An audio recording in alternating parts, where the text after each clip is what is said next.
Good afternoon, and thank you for coming to today's MWI speaker event with Dr. James Giordano. Dr. Giordano is a professor in the Department of Neurology and Biochemistry, chief of the Neuroethics Studies Program of the Pellegrino Center for Clinic Bioethics, and co-director of the O'Neill Pellegrino Program in Brain Science and Global Health Law and Policy at Georgetown University Medical Center. As well, Dr. Giordano currently serves as an appointed member of the United States Department of Health and Human Services Secretary Advisory Council on Human Research Protections. He is a researcher and task leader of the European Union Human Brain Project and has served as an appointed member of the Neuroethics Legal and Social Issues Advisory Panel of the Defense Advanced Research Projects Agency, DARPA, and Senior Advisory Fellow of the Strategic Multi-Layer Assessment Branch of the Joint Staff of the Pentagon. It's quite a bit.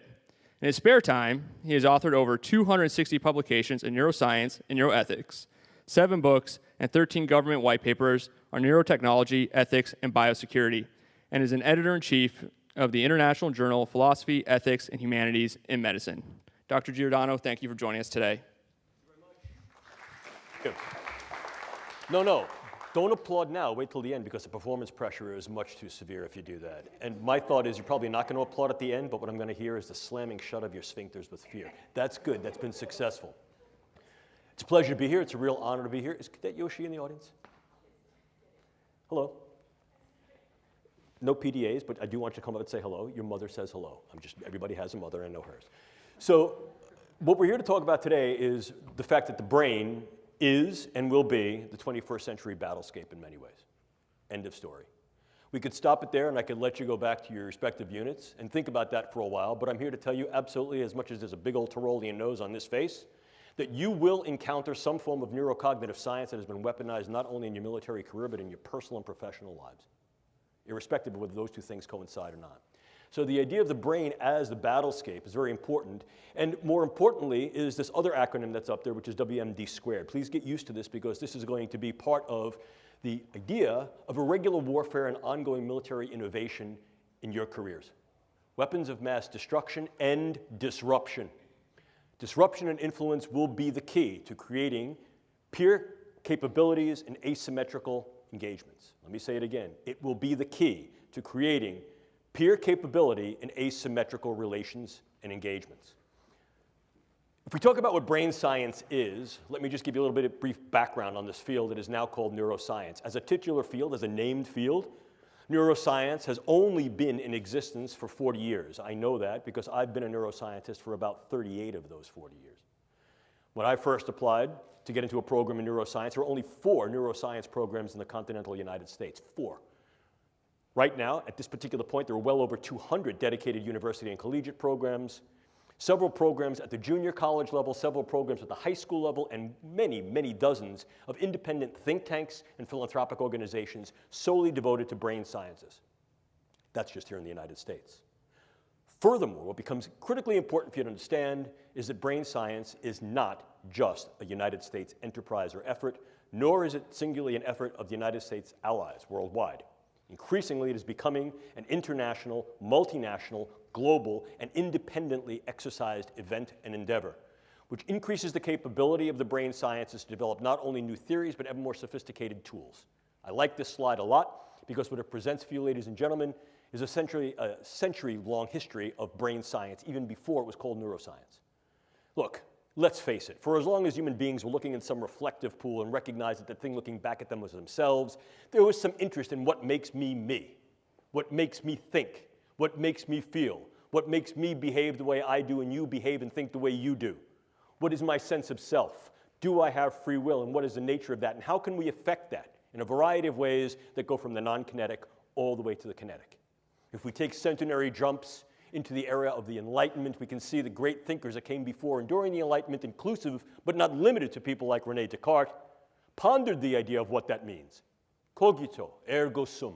I think, therefore I am. The inverse of the statement that in many cases was implicit but now becomes ever more explicit is what makes me think. And if I can understand what makes me think and makes you think and makes you feel, then that understanding may in fact flavor, if not directly influence, the way you and I interact. But more than that, if in fact I understand how it is that your brain does what your brain does, I may be able to access your brain and affect your brain indirectly and directly. And what this allows us to do is to create tremendous potential and possibility and probability, potential, possibility, and probability of what the brain sciences can do and will do. Remember these three letters, A, and A.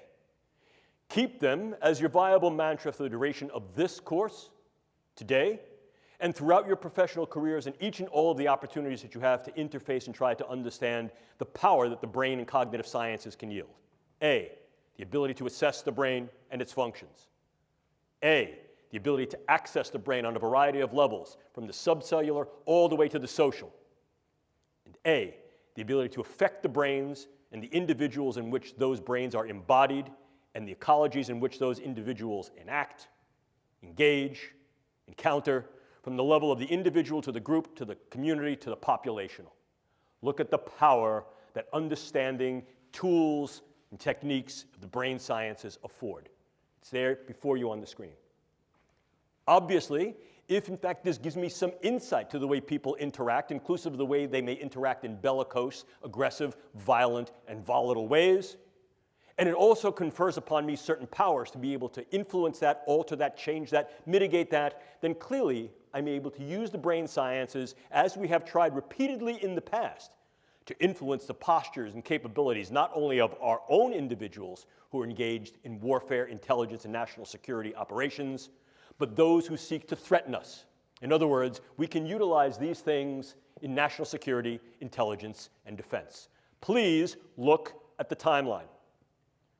A mere 10 years ago, in 2008, the National Academy of Sciences National Research Council convened a group to create a report dedicated to if and why and how brain sciences might be viable, valid, and of value in national security, intelligence, and defense operations. And in 2008, they did a 5-year retrospective and came to the conclusion that although these things may be valid, their relative viability and value at that particular time rendered them not ready for prime time play.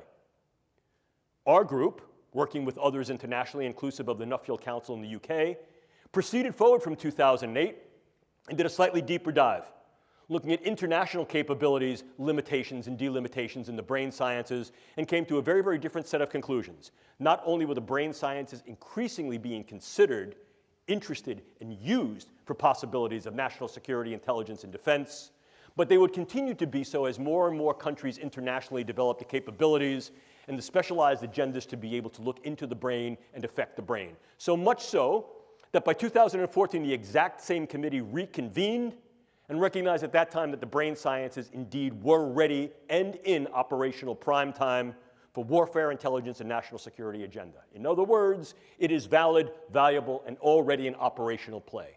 The brain is the current and future battle space, or at least one that can be leveraged in those ways to be able to create tremendous effect with fairly little investment of engagement. In other words, what it allows us to do is assess the brain, access the brain, and affect the brain. I'll unapologetically repeat myself throughout this lecture to drive home this point with regard to these capabilities, because each and all have gravitas importance and operational leverageability. That said, what are these techniques and technologies that have rendered this capability and, if you will, geopolitical, military, and social power? Well, I have them here before you. Generalization, we could parse them down into two discrete domains. First, the assessment neurotechnologies that do exactly as the name would imply. They are based upon various tools that we can use to assess those structures and functions of the brain that may be involved in those processes of cognition, emotion, and behaviors. Humans are tool users. Rarely, however, do we turn over a rock, look around a corner, or peer under the bed just to know what's under there. We use, at very, very least, the knowledge we have gained from turning the rock over and looking under the bed or around the corner. And very often, those things that we find under the rock, under the bed, or around the corner become tools for us to use in a variety of other engagements. Brain science, like any other science and technology, is no different. Earlier in the day at lunch, Major and I had a conversation about the viability of different types of research. Science for science's sake. Science just to know because that's where your interests lie. Oh, look, I've been an academic for well over 4 decades. And I can tell you that that kind of research is wonderful. But when that research is generated for a purpose and when it's funded and when that purpose deals with those things that are near and dear to the health, survivability, flourishing, and protection of kith and kin, then that research is operational research that has an end goal of use. This is what this is about. It's not just a question of trying to figure out what makes the brain tick in the way it's built. It's can we get in there to affect the ticking and talking, and by affecting the way that brain is built and the way it functions, influence in ways that are kinetic and non-kinetic, the attitudes, beliefs, thoughts, emotions, activities, and relative vulnerabilities and predispositions of those individuals for whom both we are responsible in terms of our own forces, perhaps to make them better, more insulated against injury, operationally protected and enhanced, and those who may threaten us. To do that, we need to intervene. So the other dimension of these neurotechnologies are interventional neurotechnologies. Now, I'm not going to bring you down the rabbit hole into what each and all of these things do, because you don't want to be a neuroscientist, and I'm certainly not going to make you a neuroscientist in an hour. But I think it becomes important to dial into a little bit more clarity and with further granularity what we're really talking about when we talk about these relative assessment and interventional technologies. In the former case, probably the one that gives the most rise to both provocation and contention, are various forms of neuroimaging, the ability to image the living brain, to be able to see what brain areas are differentially active as we engage in different thoughts, feelings, emotions, and tasks, and to then correlate the interaction of those nodes and networks with discrete patterns that occur not only in individuals, but in groups of individuals. In other words, if I can see how this gentleman's brain works, whether he's awake or falling asleep, thought I'd catch you. The idea there is that I can then understand, I'm only kidding, I can understand better, relax, I can only understand better not only what makes him happy, agitated, engaged, or tired, but I can then in some way alter my discourse to be able to make him feel happier, more engaged, and less tired. In so doing, I can take the information I have about the way a brain works, and I can put it to good use, practical use. Think about this. If I know what makes you tick as an individual, and I'm then able to generate patterns of how you as an individual relate to, are similar to, or different from other individuals, I may be able to then generate information that allows me to interact with you on ways that are more meaningful to our level of interaction. In other words, the more I know about what makes you tick, the more my interactions can be geared with you to make you tick the way I want you to. The way I want you to. Obviously, it takes some energy to put people into a big magnet and scan their brain. There's a whole bunch of things that are limitations of brain imaging. We recognize that. That's part of the mission. We seek to delimit those particular constraints and through the use of co-registered different forms of neuroimaging make it better. Some of these forms of neuroimaging are fieldable, operationalizable in field missions. Some of them are not. We're seeking to make these things more operationalizable, not only for military medicine to assess individuals who may have incurred brain injury and or the effects of brain injury inclusive of things like PTSD and other forms of neuropsychiatric disorders, but also to understand better how it is that our individuals are able to think through certain situations, how their brains work, and be able to classify those individuals and perhaps specify the way we train them, the way we sustain that training, and the way we maximize their performance. We can use other methods as well. Genetics, biomarkers, and information. And that information is critical. One of the things you must learn is as military personnel, your demographic, biological, social, and psychological information exists in your jacket and is in fact retrievable in real time. That information becomes ever more important as we try to understand the you-ness of you. And the nature to classify that information, hold that information secure, doesn't only exist on the medical side with regard to your HIPAA records, but increasingly is becoming a concern for national security when these large-scale big databases of brain structure and function, physiology, biopsychosocial demographics become ever more available and ever more relevant to what's making you tick, what's making you talk, what's making you strong, and what's making you vulnerable.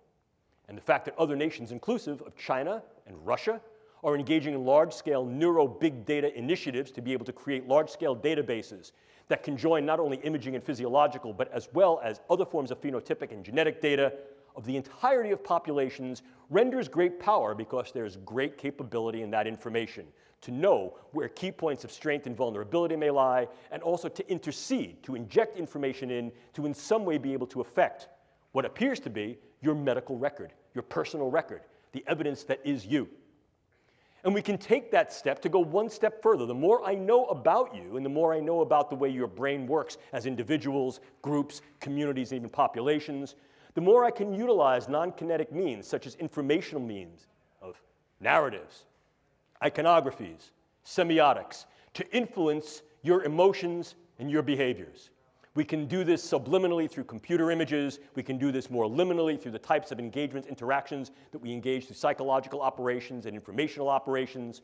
We can train better our human terrain teams to be able to interact with individuals in a variety of cultures, groups, settings, and ecologies to be able to improve their performance so as to be less distancing and more ameliorating. We can go further than that as well. We can also utilize these interventional technologies in those ways that may able to directly affect the brain. Probably the one that you've heard about most recently, most contemporaneously in the literature, is the possibility to use some form of directed energy to affect physiology peripherally and also to affect the physiology and health of the brain. Case in point here, US Embassy personnel in Havana and possibly in China. And of course, there's not a lot that I can tell you about that, although I am one of the researchers on that particular project.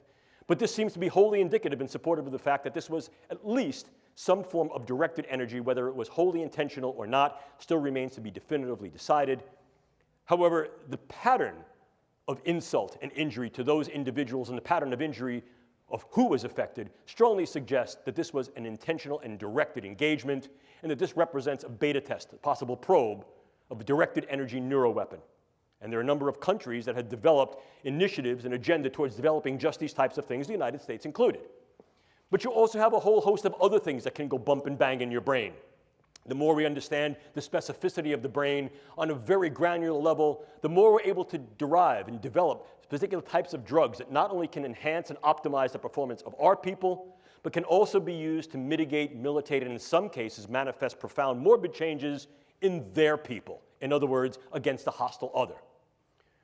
Drugs can be exceedingly specific, and as I'll show you in a moment, can be very, very much used to individualize weaponology in terms of what we call precision pathology or precision effect. We can go further. Clearly, one of the things we can also do is transcranial neuromodulation, the idea of going through the skull to modulate the node and network activity of the brain, to optimize the performance of key individuals in certain tasks and performances that are relatively to their missional space. And we can also do that against hostile or perhaps belligerent others. We can go further to implant certain brain-machine interfaces. These are many of the DARPA programs that you may hear of now. Probably the one that is most notorious, in a very good sense, is something called the N3 program, which is the non-invasive neurosurgical neuromodulation program being run by their program manager, Dr. Al Mundi. The idea here is to put minimal-sized electrodes in a network within a brain through only minimal intervention to be able to read and write into the brain function in real time, remotely. The United States is not alone in such efforts. And then, of course, you also have the things that are a little bit more traditional. If we talk about things that can be operable in the biochemical space, we ordinarily talk about drugs, bugs, toxins, and ever more, we're considering devices. At the last Biological Toxins and Weapons Convention, the RevCon, it was then raised by the Australia group that we need to be a little bit more salient in our attention to those possible neurotechnological devices that may be able to be weaponized. Our group has also argued that the current considerations and extant categories of the Biological Toxins and Weapons Conventions are not detailed enough to be able to appreciate or keep pace with the advances in this form of science that can be weaponized that poses a risk and threat on the battle space. So, how then can we use these elements as weapons, means of contending against others? Formal definition of a weapon, right out of the Oxford Old English Dictionary. Means of contending against others. And we can do that in a number of ways. We can militate their behaviors and their thoughts in some ways as to make them more amenable to what we do, the idea of positive weaponology. Or we can, in fact, mitigate and in some cases completely nullify their capability, will, or engagement to fight. If we combine those two definitions into one, what you find is those agents that will either change individuals' thoughts, vulnerabilities, volatility to violence and aggression, or incur morbidity, dysfunction, and or mortality in such a way as to then mitigate the engagement altogether. You still with me? That said, we can break down any form of weaponology into two discrete categories: soft weapons and hard weapons. In the former categorization, soft weapons include but are not limited to such things like economic leveraging to create economics, market values, market presence, presence at international bargaining tables to develop international power and leverage as a soft weapon. Clearly, the more we're able to make an impact in a field, in a dimension, by virtue of research, medicine, technology, infiltration into a variety of areas of the public space, the more we're able to yield economic strong-arming, economic leveraging. I think an important consideration that I'll reiterate later in this particular lecture is that there are countries outside the United States and or the West that are increasing their capabilities by intent in the brain sciences so as to be able to gain this type of economic leveraging in international global markets, in medicine, science technology, and the military. Most notably among them is China. We'll talk more about that momentarily. But we can also utilize weapons in more of a soft approach, as I mentioned earlier. The more I know about what makes you tick, the more I might be able to do things like weaponize the approach that I then take towards you in my interactions and engagements with you.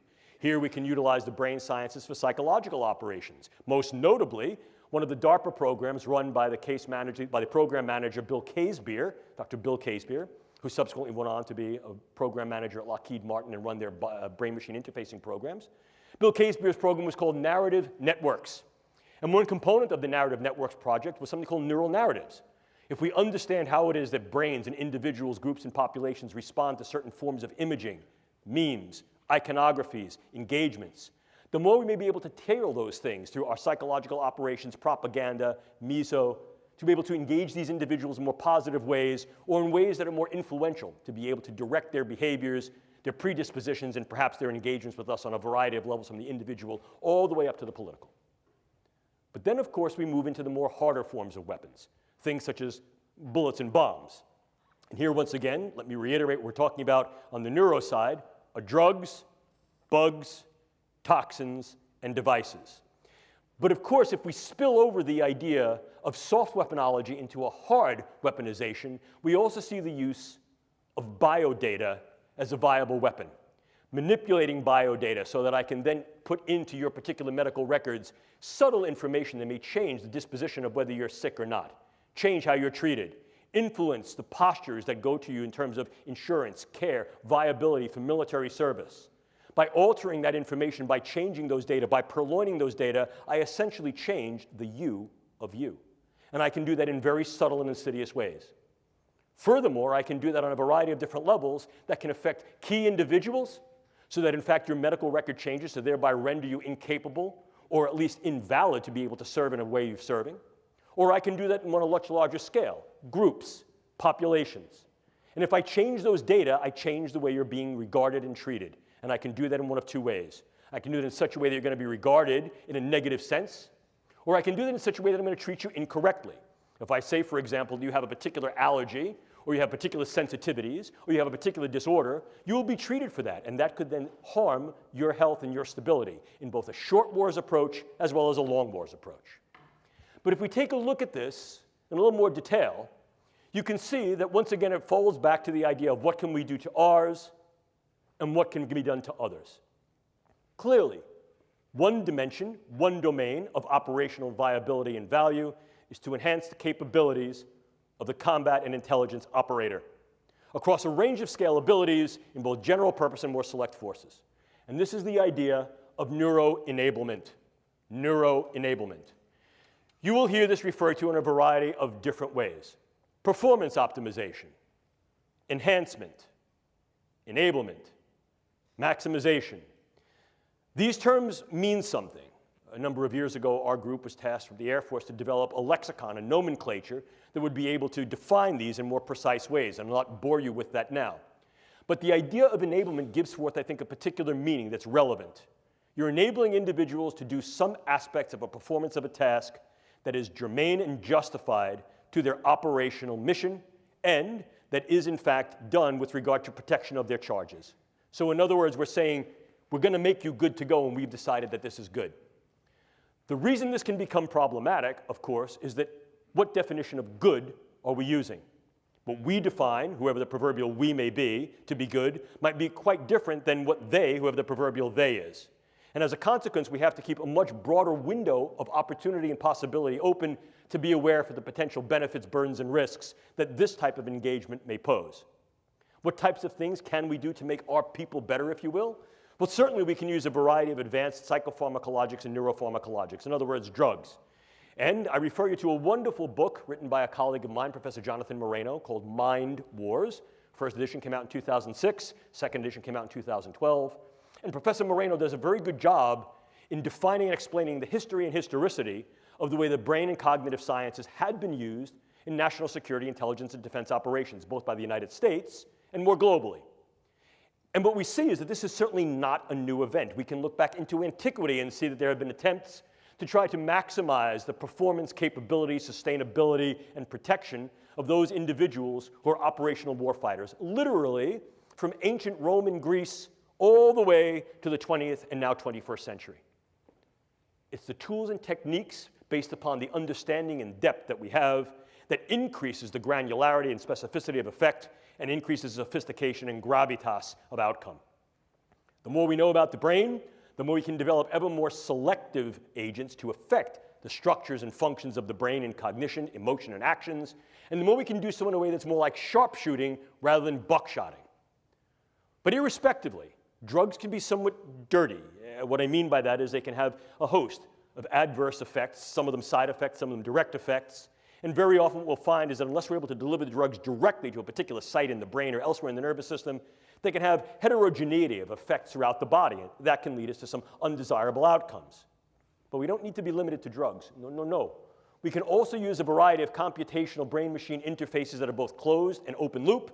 And these include things like transcranial magnetic and electrical stimulation, stimulating the vagus nerve transdermally, or if you wanted to get somewhat more invasive but certainly more specific, brain-machine interfaces by virtue of deep brain and superficial brain implants.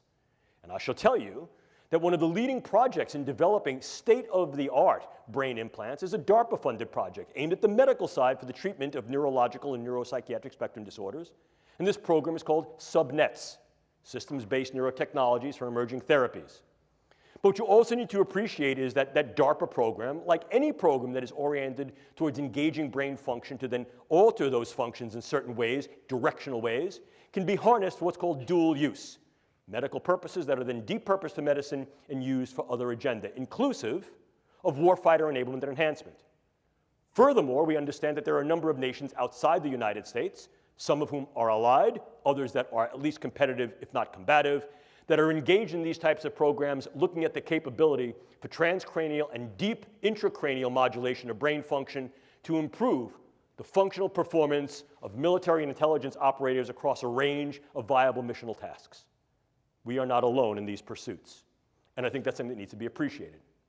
But it's not just a question of what we can do to our own, because very often in raising these questions, we tend to, what I call, err on the side of moral probity, and we recognize that there are particular limitations, limits, boundaries, thresholds that cannot and perhaps should not be crossed in terms of what we can do.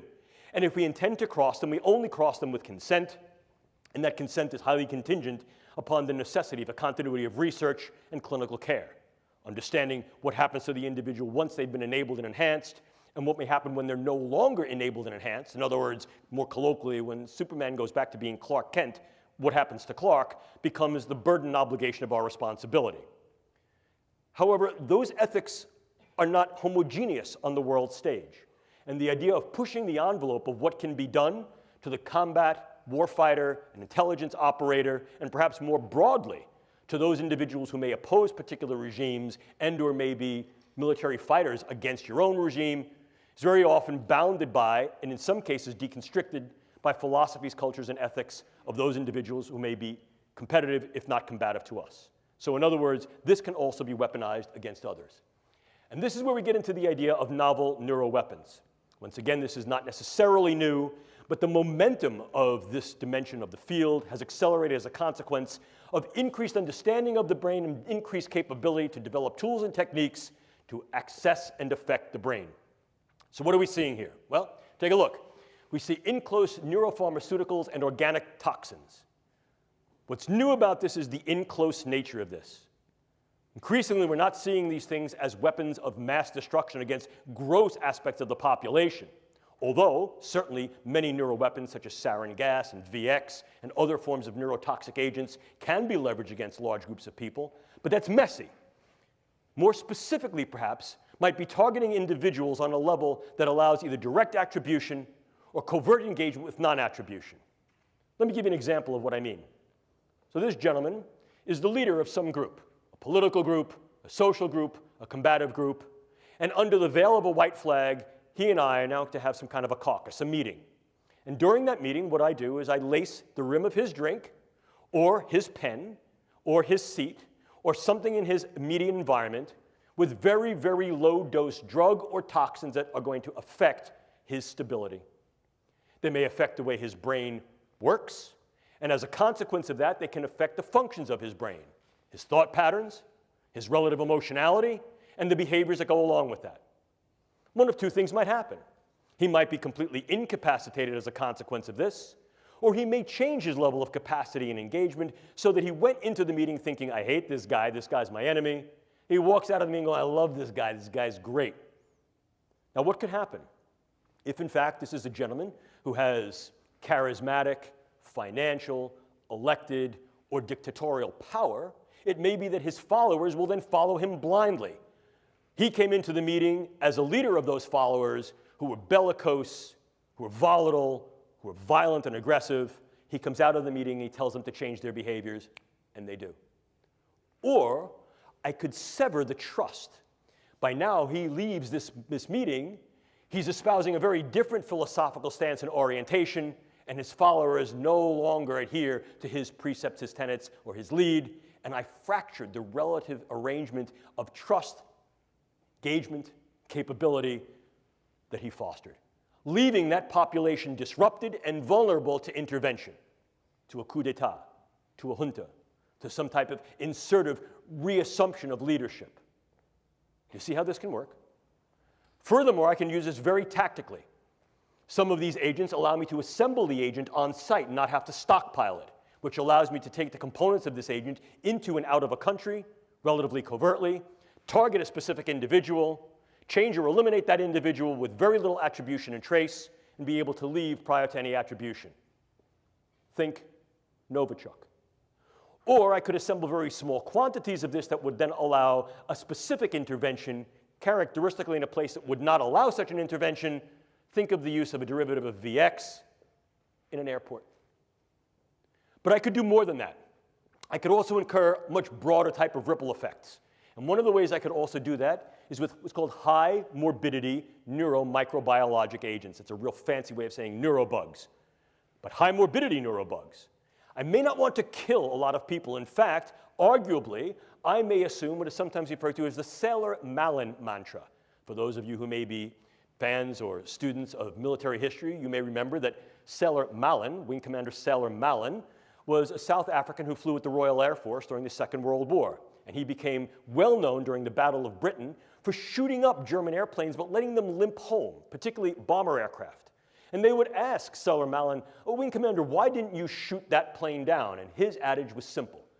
Better to have that plane return home with wounded crew who are spitting up their lungs, one dead crewman that they had to attend to and therefore divert their missional capability while in flight, than shoot them down. Because the psychological effect will be rippling and devastating. This is sometimes referred to as the Malin effect. What can I do? I can use a particular bug that I may be able to now modify through the use of gene editing technique that is ubiquitously available and fairly easy to use to take a bug that was previously relatively benign and non-pathogenic and make that bug virulent, pathogenic, dangerous. And then what could I do? I could introduce that bug in key sites. Des Moines, Seattle, Tampa, Newark, Houston. I'd get a few people sick. I'd do it on an airplane, do it at an airport, do it at a sporting event, do it on Black Friday. And then what I would do is I would take credit for that, but I'd want to make sure that at least part of the symptomatic constellation was not only neurological, was profoundly psychological. Agitation, debilitation, sweating, stomach problems, sleeplessness, cardiac problems, things that are what we call top-down neurological in their effect, brain to body and body to brain in the bottom-up cascade. Then what I would do is I would get on the internet, and I would put out over the internet, I did it. Oh yes, I'm that dangerous G group that you should all be afraid of. And in fact, this is far more ubiquitous than I let on. These are only the first cases. I've let these buggies go all over the country, and your early warning signs are agitation, anxiety, worry, sleeplessness, stomach problems, heart problems. What have I done? I've rippled the sheets of the worried well. At first blush, I get every hypochondriac running to their physician, but at second and third blush, I get those individuals who begin to become worried that they may have been exposed to this, that their children may have been exposed to this, that their loved ones, their kin, their kith may have been exposed to this.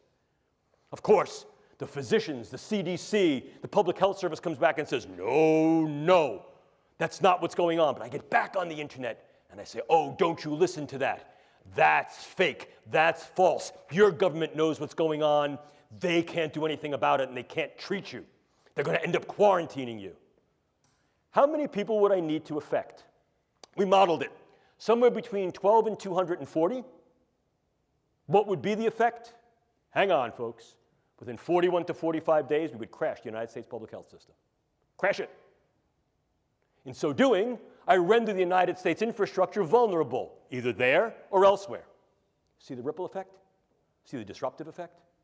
I can disrupt an individual from the level of their cell to their system, and disrupt individuals on a variety of levels, from individuals all the way up to the social fabric. And that social fabric may go even further. It may be geopolitical. I need you to think just for a moment, if you could, why would it be of any value at all to affect, disrupt, and disable individuals who are U.S. Embassy personnel in Havana? When did it happen? What was happening?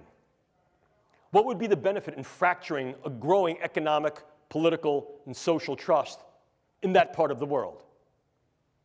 Who would benefit? What would be the long-term effects, for example, of at least indicating that U.S. Embassy personnel and Foreign Service personnel are vulnerable to these types of threats? Could you, in fact, pair the threat with some type of conditioned stimulus? So now what you're able to do is to evoke a response in the worried well. I only offer possible suggestions for your speculation and your consideration, if you will. We can even go further. One of the newest developments is that nanoparticulate matter can be stabilized for distribution. If you're not aware of what nanoparticulate matter is, it's that matter which exists on a scale of 1 × 10⁹. Very, very small. Smaller than a cell. And we can manufacture materials that have discrete properties that can be controlled by virtue of bioengineering and their physical chemistry. To auto-aggregate, to be able to aggregate in particular areas based upon their biological and or chemical sensitivity. But now we go one step further. Most recently, just a few weeks ago, it was announced that you could then aerosolize nanomaterials. And go one step further, I can create small robotic units, controllable robotic units at the nanoscale, and that these too can be aerosolized to create a nanoswarm of biopenetrable materials that you cannot see, that can penetrate all but the most robust biochemical filters, that are able to integrate themselves through a variety of membranes, mucous membranes, and wherever, mouth, nose, ears, eyes, can be then uptaken into the vascular system to create clumping, can affect the vascular system of the brain, or can directly diffuse into the brain space, and these can be weaponized. And they can be done in such a level that their presence is almost impossible to detect, and as such, the attribution becomes exceedingly difficult to demonstrate. How much of this material would I need? Take a look. This is the front of my pen. This amount of nanomaterial, if be able to maintain and sustain with regard to its deliverability and aerosolization, could in fact affect all of you, or based upon where I come from, New York City, all yous. Look at this. Look at this. I'm carrying that material. Would you see it? Would I have to lug a giant weapon into the room? No, I wouldn't.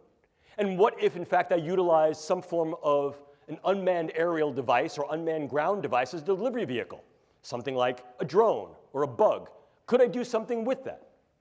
But let's keep going. Could I also utilize a whole host of devices to be able to affect individuals close in, for example, during interrogations, during social engagements, during human terrain team engagements, or more remotely, in a room, in a theater, in an airplane, in a bus, in a store, in a mall? The answer is increasingly yes. So this then represents for us both a challenge and an opportunity. The challenge is that increasingly what we find is that neuroscience and technology is relatively easy to obtain. Many of the things that I've just spoken to you about are viable and obtainable directly to the consumer or directly to the scientist. We also know that many of the products that are available direct to consumer can be easily modified to create things that have a much higher weaponization potential. But more than that, we also recognize that there are dedicated efforts on the part of nation states and even groups of non-state actors and increasingly virtual nations that are using virtual currencies to fund research efforts in these areas. I'd like to think that I'm a smart guy talking to a bunch of very intelligent individuals, but let's face it, we're not the only smart people in the world. And if we're thinking this way, there are plenty of other people who are thinking this way too. Some of them are our allies, some of them may be our competitors, and some of them are combatants and hostiles. And this is, in fact, the reality. Furthermore, we recognize that the goal, particularly among the actions of the United States and her allies, is to fight for right and honor, but to keep our own honor clean, to take the moral high ground, if you will. And indeed, that has been the case in the majority of the United States engagements throughout our history. However, one of the things that may creep up here is that there's something of an abrogation, a prohibition, a proscription against engaging this type of research and its possible translation in the civilian sector. You heard earlier in the very nice introduction that Captain Bender afforded me that I've had the opportunity to work with the European Union Human Brain Project, specifically as a task leader for dual-use brain science. And one of the considerations that grew out of that was that absolutely none of those projects in the Human Brain Project, again, a multinational effort, can and should be uptaken into warfare, intelligence, and national security agenda. That's viable enough. The idea there is that these things should be used for only peaceful means. However, this also creates a challenge. And the challenge is simple. If, in fact, I choose not to train in particular ways, I choose not to train 3 days a week, if, in fact, those individuals who may choose to then conflict with me will then train in the ways that I do not and train on the days of the week that I will not, they may opportunize a select advantage. What do we do about that? Again, I think it becomes at least a problematic issue for discourse because we recognize that in many cases the civilian sector not only is not amenable to engaging in this type of research, certainly many are, but in some cases should not engage in this type of research for those very proscriptions that I had alluded to momentarily. However, the question then becomes, how do we appreciate the international challenge, risk, and threat that the advancements of the brain sciences and cognitive sciences offer for global weaponization with the brain as the next battlescape? Clearly, it defines some type of a solution space, and there have been those that have posited, myself included, that there should be more directed, more detailed, and more dedicated government efforts in this particular domain, so able to advance the brain science in ways with sustainable funding to understand what the potential risks and threats are, and to develop a stance of preparedness. This becomes increasingly important when we take a look at those countries that have notable and identified programs of high level of investment of GDP and or other levels of economic investment to advance the brain sciences in those ways that are either directly usable or have some, what I would call, explicit dual use capability. An important consideration that I want you all to bear is that current estimates based upon trend analysis is that by 2025, greater than 50% of research, development, test, evaluation, and possible use of brain sciences in general will occur outside the West. Outside the West. Furthermore, we understand that there has been a directed effort in China to be able to engage the current and future 5-year plans, to be able to advance brain science in those ways, to be able to have a higher level of gravitas with regard to the research, its capability, and its translation in medicine and other agenda, inclusive possible dual use and direct use within warfare, intelligence, and national security. This creates opportunities for research tourism, medical tourism, and market capture. And again, that market capture can be leveraged as economic warfare in terms of being able to destabilize the global market and the global economics that is relevant upon this form of bioscience and technology. But we also recognize that these things are being used for military applications. Certainly, there are directed opportunities and directed agendas for doing that within China. We also recognize that there have been activities and directed initiatives in the former Soviet Union that have now been translated and perpetuated into the current Russian infrastructure of biomedical science for military purposes. And a number of other countries have directed efforts in this space, inclusive of Iran, North Korea, India, Bolivia. Certainly among the US and its allies, we recognize that, the United States, the UK, Canada, Israel, and there are governmental efforts within Europe. We recognize also there are efforts in Japan. But there's another looming threat. The threat is the non-state actor. The threat is the virtual nation. They can establish sovereignty within a sovereignty so as to be able to say that we are immune or inured to your rules and regulations. Essentially, possibly destructive diaspora. And increasingly what we're seeing is the use of Bitcoin currencies and the like allow the finances of these types of things to be sustained in ways that were heretofore economically unimaginable, if not incapable. So as a consequence, what we're recognizing is that the threat parameters, the risk parameters, as well as the challenge and opportunity parameters are growing. We're equally concerned about the do-it-yourself community, not because this community of biohackers represents an inherently malicious or nefarious group, but because of their relative vulnerability to infiltration. And we recognize that to such an extent that at present, the Federal Bureau of Investigation in this country has dedicated ongoing efforts to try to maintain continued communication, interaction, and engagement with this community so as to be able to better surveil their relative vulnerability to purloinment, infiltration, manipulation, and misuse. Clearly, if we're looking at these things as possible destructive weapons, the more characteristic or classic criteria of drugs, bugs, and toxins meet at least some of the extant categorizations of the biological toxins, weapons, and chemical conventions. However, as disruptive agents, as those agents that may be assembled, developed anew, that do not meet these criteria, you can then get skirting of these extant treaties and these extant signatory documents, and as a consequence can develop these means, these methods, tools, and technologies essentially below the radar. Moreover, as disruptive elements, they need not be mass-produced or stockpiled, but rather their ingenuity is that they're able to be assembled in situ in relatively low quantities and used with specific effects against individuals and small groups to be able to incur disruptive effects, not only within that organism or that group of organisms, but beyond the organismic level, to the systems level, to the social level, to the geopolitical level. There's great power that can be leveraged there. Clearly, what we can do is provocative. Therefore, what we should do remains at issue. Ladies and gentlemen, I do not have answers for you, but I will pose several questions and possibilities. One of the things we have to understand is that this represents, if you will, a bioscientific speedway. Consider the true speedway. Lots of entries. I've already shown you the entries. Very fast pace. The speed of translation from concept to construct in the brain sciences is about 60 calendar months, and increasingly that's being compressed. So the developments in the brain sciences that reach a tech readiness level can be achieved within 48 calendar months. It's very fast. Certainly we know not only there are many entries, it's very fast, but the prizes are tremendous. Economic prizes, prizes of notoriety on the biomedical front, prizes of power, capability, and weaponization on the WINS front. Weaponization, intelligence, national security front. We also recognize that there are risks and possible harms, not only to those who are on the track, but to those who surround it. So the idea is, if in fact we're going to move into this space, how can we move into the space with some prudence? How do we move into the space pragmatically? And how do we move into the space in such a way that is prepared? Our group was tasked with developing these protocols and paradigms, and we refer to them as the operational neurotechnology risk assessment and mitigation paradigm. The on-ramp to the neurobiotechnological speedway, if you will. I won't bore you by reading the slide, but I do want you to pay particular attention to the lower box. That's Zig Brzezinski. In 1970, he was prescient, had foresight, and said in 1970, in the coming decades, we will see an increasing viability and value of being able to affect the neurocognitive space. There was something of the sort of crystal ball in that statement.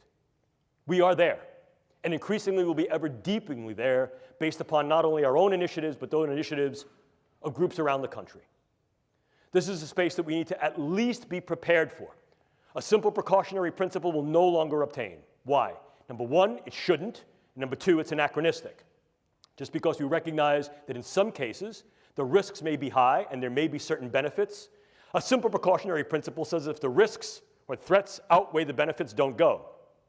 However, we need to also be equally preparative and take a more advanced precautionary principle that says we must examine the potential, the probability, and the possibilities of what those risks and threats are relative to the benefits of a stance of preparedness. And preparedness very often includes engaging the research to understand how these things work and how they can be used. How do we do it? Well, these are some of the contingencies that I offer simply as proposition for you. I ask you to consider them. Number one, what is the technical rightness of any and all form of neuroscience and technology in these types of agenda? What are key situational variables that may be germane to its use or non-use? Is there evaluation or some revision of the various ethical concepts that may be able to guide these uses in practice? And might we need to develop, in some cases, new frameworks, new foundations of ethics that are more applicable, given the fact that the science and technology may be running at a speed to which our ethics and policies may not yet be apace? I'm not going to bore you with these contingencies, but what I want you to do is pretty much go down to the very, very last one. The idea here is can we utilize neuroscience and technology? And if the answer is yes, we can, should we? And if the answer there is we already are, and there are some domains and dimensions by which use should be advocated, for example, non-lethality, least harm, doing less harm than other forms of interventions and engagements that are currently in use, being able to mitigate individuals' capacity or willingness to engage in volatility. In other words, improving the capacity for individuals to gain capability to get along. Well, perhaps there's some value there. If these things are going to be used in a more hard weaponized approach, are they being used in those ways that are less harmful than other extant weapons? And/or what are the postures that we should adopt if, in fact, another nation utilizes this form of weaponology? What represents what I would consider to be comparative or appropriate proportionality? And ultimately, if, in fact, we're going to move into this space, and I think we are moving into this space realistically, not only now, but ever more in the future, we have the obligation and responsibility to assess whether or not the contingencies for consent to treat our own people are in place. In other words, if there are things we're going to do to optimize the performance and capabilities of our own personnel, and if there are things that are being done on the world stage, inclusive perhaps by us and our allies, that could mitigate, affect, or manifest change in other personnel, are we prepared to accept those responsibilities? The responsibilities for ongoing research, the responsibilities for ongoing clinical care, not only of ours, but internationally, because of the role that the United States and our allies plays, and because of the need to take an upstanding moral front with regard to the fact that as we develop weapons, and as weapons are developed by us, our allies, and by others, the preparedness stance says we must also be equally assumed, equally in position to be able to not only counter those weapons, but mitigate and treat the effects that those weapons incur. And in fact, historically, very often what we've seen is that that has been the interesting march of science, technology, and medicine, where advancements in medicine very often arise as a consequence of the possible utility of various forms of science and tech to be weaponized and the damage that they incur. But the question still comes up, ladies and gentlemen, what ethics shall we use to guide research, test, development, and perhaps utilization of neuroscience and neurotechnology in these agenda and initiatives? Clearly, here in the United States, as with any open society, our military has relative transparency to the polis for our intents, our goals, and our operations. Absolutely, certain things are held confidential and classified. You don't show the other team your playbook on Friday and expect to win the game on Sunday. Yes, of course. And information we may understand about what they're doing by virtue of our deep and our intermediate surveillance may also be kept close to the chest, if you will. But the transparency of military intent operations goals and interventions here in the United States has been paramount to the nature and fabric of our infrastructure, our politics, and our government. And the same is true for our allies. So at least part of this needs to be at least relevant to, afforded by, and guided through civilian ethics. Why? Because in many cases, it is the civilian institutions that to date have been involved in at least some of the research and development that can be uptaken into dual or direct use agendas. And as such, these things are subject to, and I think validly subject to, civilian ethics of science and technology or biomedical ethics. But if we move increasingly away from that, if we say that indeed the proscriptions and prohibitions, such as those that are being proposed and leveraged by the European Union Human Brain Project and throughout the world by things like dual-use research of concern treaties, such as that which was developed at ASILMR, are taken to heart, And civilian agencies, institutions, and organizations are essentially sort of debanded, disbanded, debarred from their engagement in these types of activities. Who then will uptake the torch? Increasingly, there's been some interest, consideration, and real discussion as to reinvestment in government agencies and government-sponsored agencies that are specifically and explicitly dedicated to these pursuits. So to avoid any confusion what the intent is, and to also avoid any confusion as to who's doing what. We don't want to get another scenario, such as we do with Robert Oppenheimer looking at the first test of the atomic bomb and going, "What have I done? I am death." Dr. Oppenheimer, what did you think you were doing? We don't want to have those confusions. We want to make sure that, in fact, those who engage the brain sciences for biomedical purposes of wellness, lifestyle, and enhancing the human condition are not necessarily confused with those who may then uptake these things into Wynn's agenda. But if that's the case, and these things are moving more into governmental institutions, organizations, and initiatives, are civilian ethics even viable any longer? And if we engage military ethics, what military ethical principles will we engage? The use, development, research, surveillance of these particular things for just war? And if, in fact, these things are not used in a strictly warfare fashion where war is declared by the use of these agents, yet they still tend to be bellicose or disruptive, can we then say that we can justify their use? In other words, not just a just war, but their just use within this frame of conduct, whatever this may be. And/or can we revive another older and less known tradition, which is called jus contra bellum, which is justification for the use to prevent warfare. Here, the use of the neurocognitive sciences and intelligence, human terrain teams, psychological operations such as narrative networks, may be viable to de-escalate the volatility and vulnerability towards violence and combativeness. But again, we need to consider to what level we will engage this and whether or not the current ethics that we have in place are viable and valuable to do this, and how these things can then be rendered on the international scale. Because if, in fact, this is going to demand the multinational global discourse that it will, then clearly the global relevance of any ethical approach needs to be considered. And ethics very often is said to have a big mouth but no teeth, but policies and international law has choppers that can, in fact, be retributive and can bite. What do these developments then incur for ongoing iterations of the Biological Toxins and Weapons Convention, as well as other treaties, policies, and international laws that may help to guide, direct, if not regulate and govern the use of these particular implements? So the situation we're faced with, ladies and gentlemen, is as follows. As we begin to untangle the Gordian knot of the brain through the development of neuroscience and technologies, we've come to the precarious position of opening the proverbial can of worms of if, how, in what ways, to what extent, and when these techniques and technologies will be used in weaponized intelligence and national security agenda. I submit to you, ladies and gentlemen, that can has already been opened. It'll be our job, and increasingly your job, to be able to navigate this new terrain, this brave new world, and what it incurs. This is Atlas.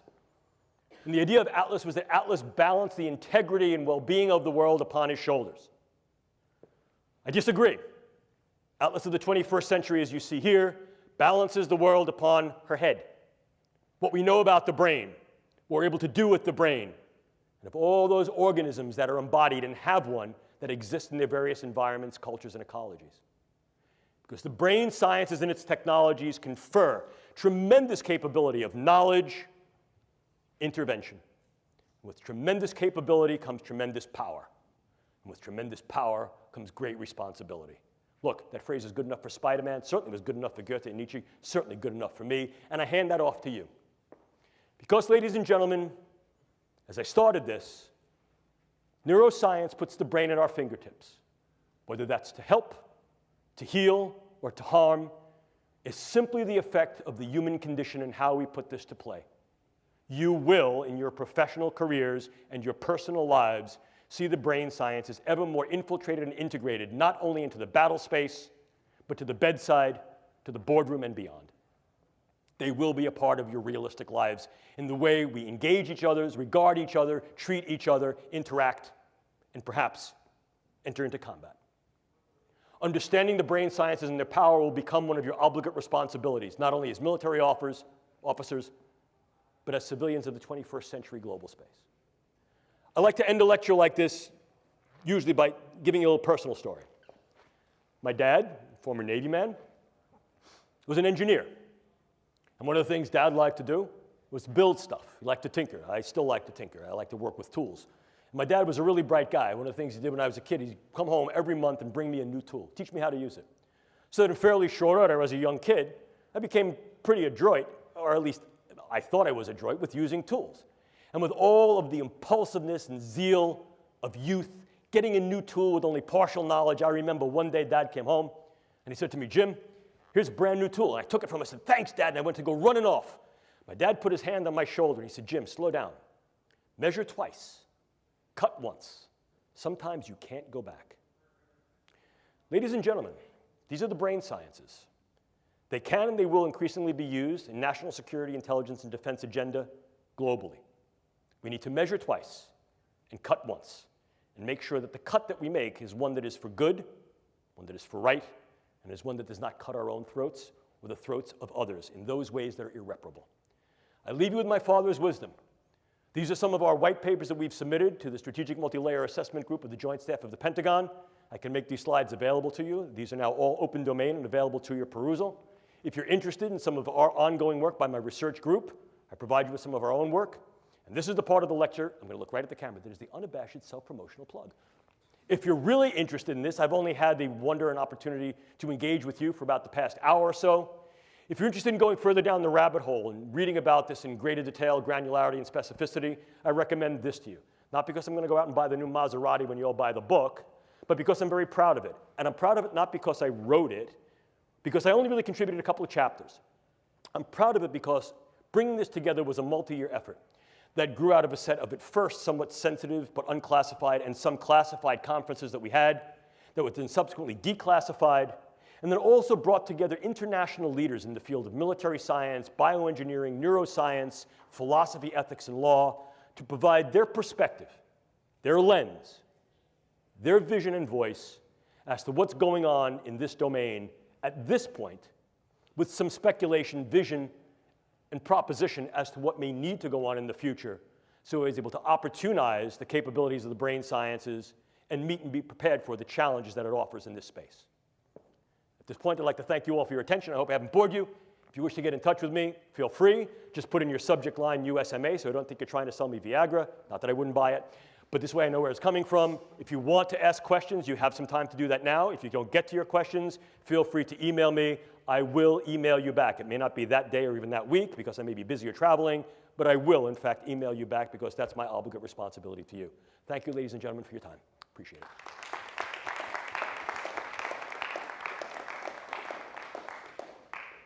If you guys have any questions, we have about 5-10 minutes. Yes, sir. Not really a military question. I'm just curious what you think of Michael Pollan's new book and the role of psychedelics in society. Oh, yeah. Well, so there have been a number of different books. So the new book there is that the idea psychedelic drugs had some bad research, and of course some of that bad research was not only procedurally bad, it was based upon the font of knowledge we had at the time. Having engaged in psychedelic research, well, maybe some. Having engaged in psychedelic research, one of my first projects actually was looking at methylene dioxymethamphetamine ecstasy under United States Navy grant for the possibility of weaponizing ecstasy as a volatile agent, as a viable agent, particularly against submariners. So the understanding that the psychedelics could in fact be used in a variety of different ways, inclusive of weaponization, is not new. We look back to the older projects such as MK Ultra, Mind Control Ultra, which utilized lysergic acid diethylamide and psilocybin to be able to alter the cognitions, emotions, and behaviors of individuals to see if that could be leveraged not only against our own people, but against others, sort of the whole brainwashing, mind-changing effect. However, one of the things we've come to recognize is that the mechanisms of these psychedelic agents is far more specific than we thought, and in fact, can be incurred at far lower doses than were heretofore attempted either experimentally or in social practice. So there's a regenerated interest, a revivified interest in re-examining the mechanisms and effect of these psychedelic compounds, inclusive of lysergic acid diethylamide, psilocybin, dimethyltryptamine, as well as some that are sort of like borderline on what might be considered a psychedelic, such as the affiliative drugs like MDMA, at microdoses, sort of intermediate microdoses, not only to treat individuals who've had particular neuropsychiatric spectrum disorders, and there's a growing body of research that would suggest that even one-time administration of a therapeutic dose of LSD or psilocybin and/or MDMA may have very profound therapeutic effects against certain forms of PTSD, intractable depression, and beyond the military framework, even certain forms of psychosis. We also recognize that these things may be useful in treating forms of TBI, treating other forms of psychiatric and neuropsychiatric disorders, and may also be viable as performance enhancers, particularly if given in a very specific regimen at a very controlled dosimetry. So to think like so many other things, the more we're learning about the brain suggests to us not only what we know, but what we didn't know, some of the errors in our previous ways of experimentation and empiricism, and that allows us to revisit these things under a newer and I think more granular perspective that I think may demonstrate certain benefits, as well as giving rise to concern about certain burdens and risks. So I think that it certainly warrants continued research, and I think that we need to be cautious in how we interpret that research and its translational effect, but I think there's great benefit to be gained there. Did I answer your question? Other questions? Yes, sir. So I had a similar question. So in regards to the enablement of the warfighter or intel operator, do you think one day the military will change its stance towards legalizing the use of pharmaceuticals or nootropics such as modafinil or Adderall to... Yes.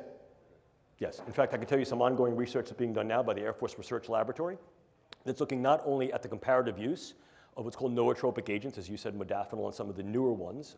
They've been around for a while, but they're sort of new with regard to the light of their potential utility. Some of those drugs like as piracetam, pramiracetam, oxiracetam, these have been around for a long time, but now we're understanding their mechanisms a little bit better, and we're recognizing how we may be able to use them in concert with other agents, inclusive of something like caffeine, and or how we can also utilize these agents at lower doses that are much more safer dose, that can also then be co-potentiated through the use of various devices. Here, we're talking about the transcranial devices such as transcranial magnetic stimulation and transcranial electrical stimulation.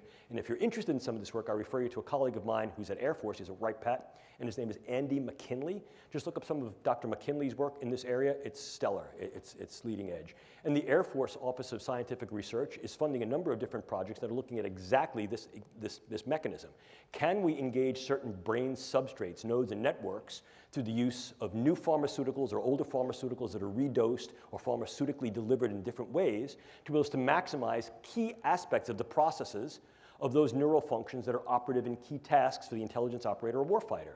And in so doing, can we then take a slightly different stance on our postures towards the viability and value of these drugs under controlled circumstances for the warfighter intelligence operator? And I think that's the general idea. Okay? Did I answer your question? Cool. Other questions? Going once, going twice. Thank you all.